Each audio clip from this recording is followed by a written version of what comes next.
Hello and welcome to my YouTube channel Basic Geek Stuff. My name's Dave and this is the channel for all of your hobby needs, from trading card games to miniature painting, gaming, anything you can think of really. So today I will be starting episode 1 of my series for painting the Sisters of Battle Palatine.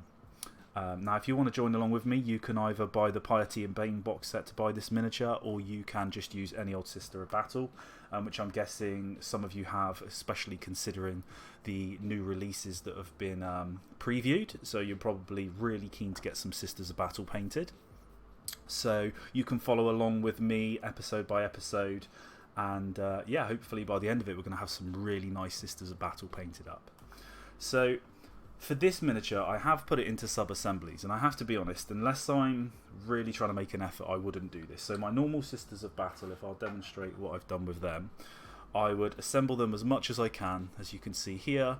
The only thing I haven't assembled on this miniature is the gun, and that's so I can get in and paint the detail on the chest. With this miniature, just because it's for this YouTube series, I thought I'd do something a little special and have it completely in sub-assemblies. I think even if I was just doing this as an army standard, I would still paint this miniature in 2 halves, purely because the inside of this cloak here is going to be a lovely red, and well, I think I'm going to do it a lovely red, and it would be very difficult to paint with the legs in there. I just wouldn't be able to get in and paint the detail, and for this kind of miniature I really want to make an effort. As you can see, I've pinned the miniature with just some paper clips. I've super glued them to the bottom. I just put a right angle in that, and then I just put a tiny little drop of super glue in, so that way it will snap off when I'm ready to assemble the miniature. So all the components are put together. I didn't want to bore you guys by just clipping a miniature off and scraping the mould lines down, so I just wanted to show you how I've sub-assembled this mini. You can see the backpack there. I was thinking about painting the backpack on the miniature, but there's quite a lot of detail on the back, as you can see, so I really want to get in and be able to paint that, especially that corset running around the waist. I've got the head here as well, so we'll get that one done soon enough. Now what I will do while I'm here is just finish off the inside of the arm. I'm actually going to glue this arm onto the miniature.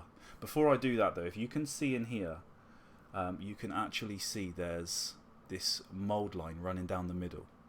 Now there's a quick and easy way to get rid of mould lines like that, and it involves using, I've talked about this on the channel before, and I talk about this on Twitch, using some Humbrol liquid poly.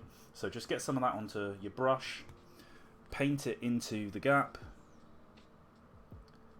and that's going to start to melt the glue, so I'll just give that a minute. While I'm doing that, I'm just going to check out this arm, make sure there's no mould lines on it. And what I'll be doing is I'll be brushing, kind of like trying to blend it together, the two pieces. The glue's melting the plastic. It's going to allow those two pieces to come together. And you're not going to see much of this because the arm will be there, but I'll know it's there, and I just want this one to be perfect. And you can do this on any of your mould lines. If you look on the top here, you can actually see I've added little bits of some putty there just to fill in the gaps. Obviously the inside of the neck is not needed because the head will cover that up.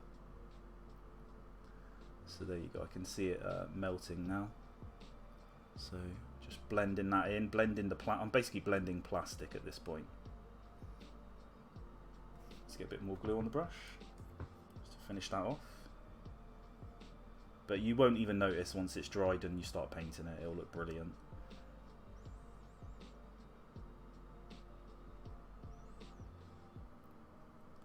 There you go. I mean, you can kind of still see it there, but when I start painting it, you won't even notice it because the plastic is melted and made a little pool at the bottom, which is really nice, and that's a really quick and easy way to get rid of mould lines like that. And you could just wash your brush off then, and it's good to use again. Now, I wouldn't recommend using your finest brushes for that, but yeah, you can do that. So what I recommend if you want to follow along with the series, because the next episode we're going to be painting the black armour, is you can use the hashtag Basic Geek Stuff. You can subscribe to the channel. You can go on my Instagram where I'll be posting on there as well. You can follow along with me, and by the end of it we're going to have some really nice painted Sisters of Battle, and yeah, especially with all these new miniatures coming up, I'm sure you're really keen to get hold of them. So yeah, it should be a really exciting series. It's going to be really easily achievable, and at the same time we're going to get some great results. If you have any questions, please just put it in the comments below.